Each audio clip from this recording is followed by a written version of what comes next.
Once upon a time, in a faraway land, there lived a sweet and gentle girl named Cinderella.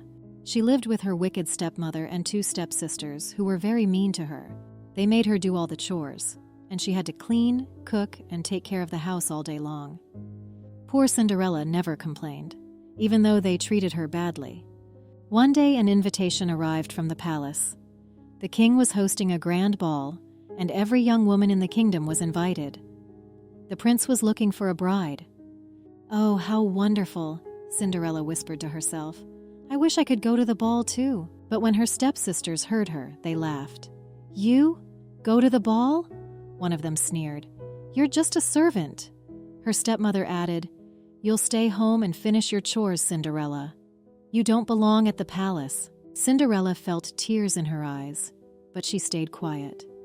Her stepsisters left for the palace, laughing and chattering excitedly, while Cinderella stayed behind, sitting by the backyard, her heart heavy with sadness, and crying softly. Suddenly, a warm light filled the backyard. Who could it be? Cinderella wondered. Out of nowhere, a kind and magical fairy appeared. It was her fairy godmother. "Why are you crying, dear?" the fairy godmother asked kindly. "I want to go to the ball, but I can't," Cinderella explained. "I don't have a dress, and there's no way for me to get there." The fairy godmother smiled. "Don't worry, my child. I will help you."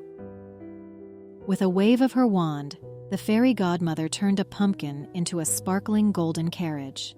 Then, she transformed 4 mice into strong, handsome horses. With another flick of her wand, Cinderella's torn and old dress became a beautiful gown, glittering with jewels. On her feet appeared the most delicate glass slippers. "Now, my dear," the fairy godmother said, "you are ready for the ball. But remember, the magic will only last until midnight. After that, everything will return to how it was." "Thank you. Oh, thank you so much," Cinderella exclaimed, her heart bursting with joy.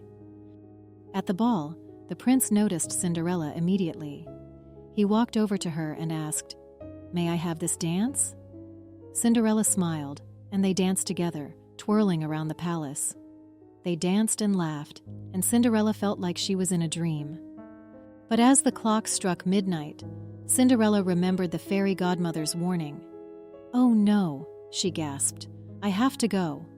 Without another word, she ran from the palace, down the grand staircase. The prince called after her, but she didn't stop.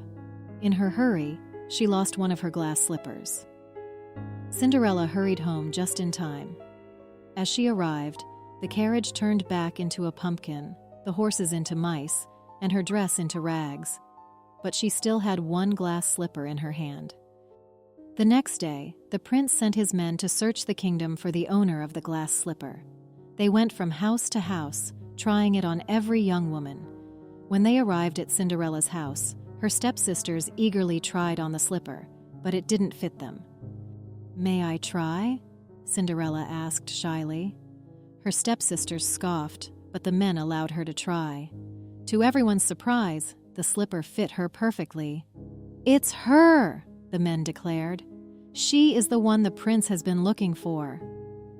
With the slipper fitting perfectly, the royal men hurried back to the palace with Cinderella. Soon after, the prince and Cinderella were reunited. They were married in a grand celebration, and from that day on, Cinderella lived in the palace as a beloved princess.